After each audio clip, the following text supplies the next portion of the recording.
'69 Chevy with 396. Julie Hayes nursed on the floor. She's waiting tonight down in the parking lot outside the city, Livingston. Me and my partner, Sonny, built her straight out of scratch, and he rides with me from town to town. We only run for the money, got no strings attached. We shut 'em up and then we shut 'em down. Well, tonight, the strip's just right. I wanna blow 'em off in my first day.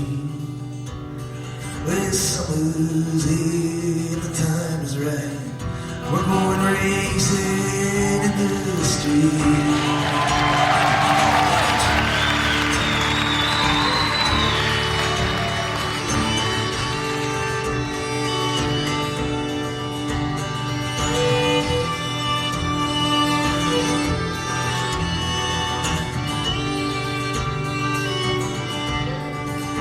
Well, now we take all the action we can meet. Yeah, we cover all the northeast state. Yeah, when the strip shuts down, we're roaming the street, way from the fire roads to the interstate. Well, now some guys, they just give up living and start dying little by little, piece by piece. Some guys come home from work in Washington, and they go racing in the street. Well, tonight, the strip's just right. I wanna blow 'em all out of their seats. You were calling all around the world. We're going racing in the street.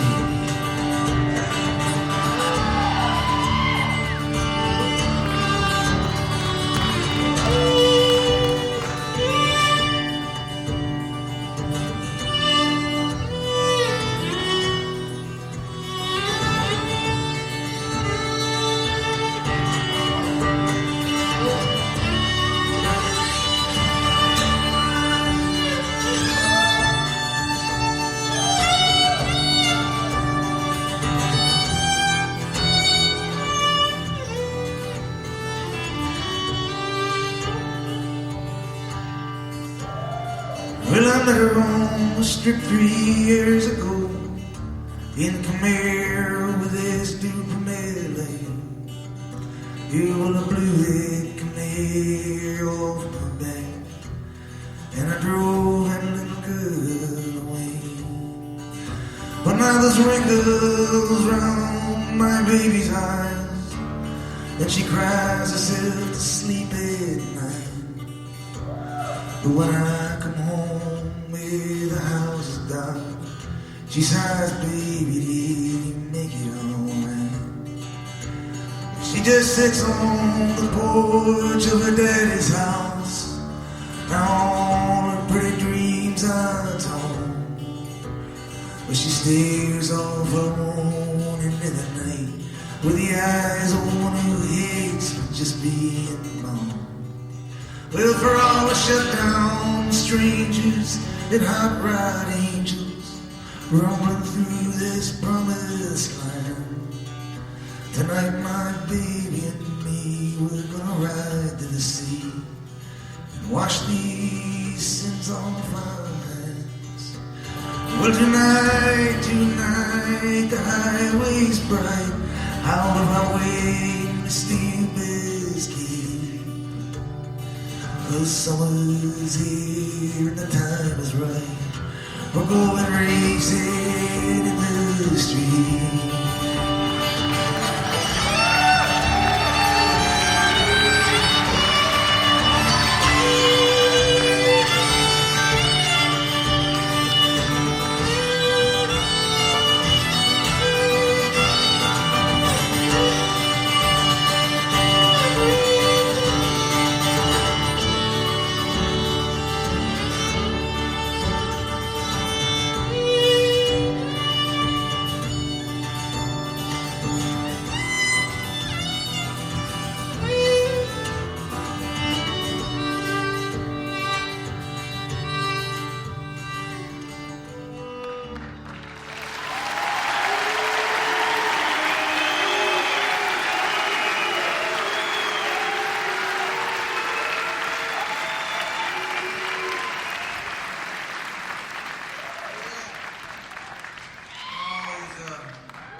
Yeah, I grew up in a house where you weren't exposed to a lot of culture or anything. There wasn't a lot of talk about what novels you read or films you saw or art.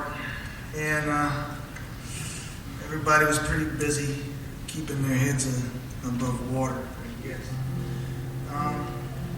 Well, first thing I really remember was radio on in the kitchen in the morning, you know, when I'd come down with my little green tie and my green jacket on. and I sit there, you know, sucking up my cornflakes with my sister. And my mother was a young girl at the time, and she really liked that rock and roll music. And so she'd have that top 40 station on in the morning. And the first thing I remember was just the sound of the singers' voices, you know, the excitement that I couldn't imagine, you know. And after a while, I started to hear like a message underneath everything, you know. And it was saying, "Oh, there's a party going on. You're missing it, little boy." And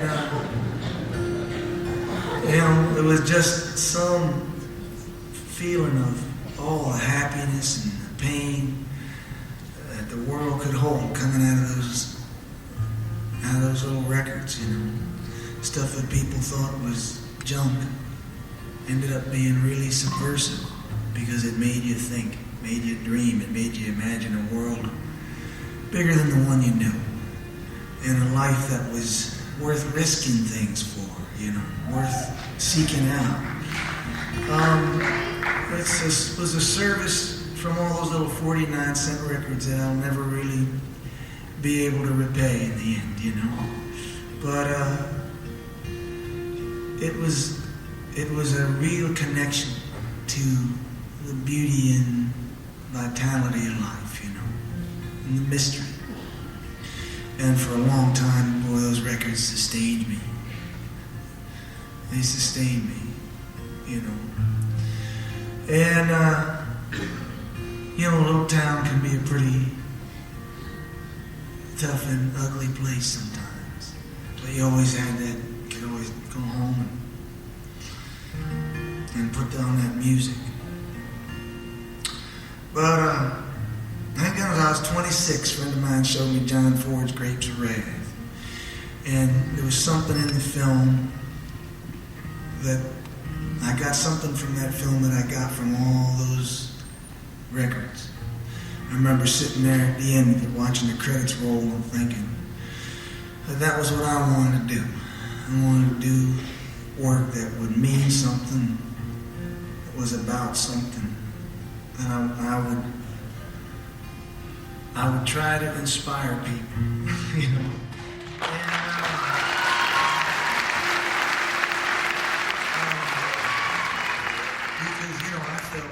Because I felt that inspiration.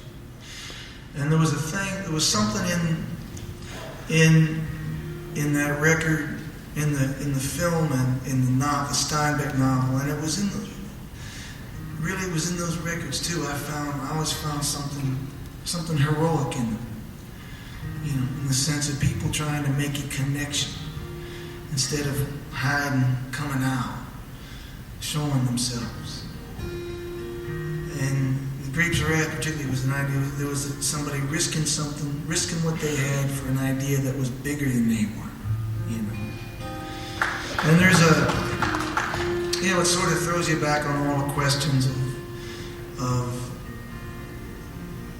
is there such a thing as individual salvation, or is everybody connected in the end in some fashion?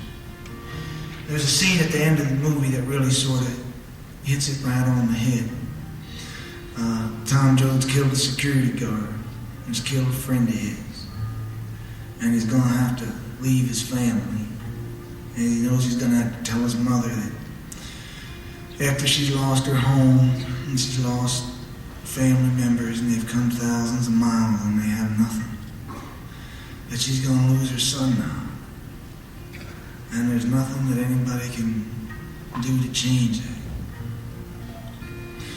But before that scene, there's a dance, and it's shot very lovely in people's faces, the way people are holding one another on the dance floor. And to me, that was always John Ford holding up beauty and saying that even in a brutal world, you know, that beauty exists and that it's useful. It's useful and it's powerful in the sense that it leads you to hope and faith and divine love, or whatever you like to call it. You know? After that scene, Tom slips in, touches his mother, says, "I gotta go now." And they step out underneath the trees. And she says, "Well, I knew this day would come, but how am I gonna know if you're well? How will I ever see you again? How am I gonna know if you're alive?" He says, "Well, I don't know. All I know is I gotta go out and I gotta kick around. I gotta see what's wrong and see if there's something that I can do about it. And you'll see me, because I'll be in that darkness that surrounds you when you're sleeping at night, Mom. I'll be there, and I'll be in the way that in men's voices when they're yelling, because they're angry, or in the way that kids sound when they're laughing and they're coming in and they know they got a home and that it's safe and there's food on the table. You'll see me there." And he disappears into the night. Next morning, the Joes are heading for work. And Father says, "What are we going to do without Tommy?" And Mother says, "Well, we're going to keep going." So this is a song about a message that I've heard, I guess, in all the beautiful things that I've been lucky enough to have come into my life. About how people keep going, how even after the world deals its harshest blows and reveals itself, people fall back on hope and faith and love, and ultimately on each other, because that's all there is.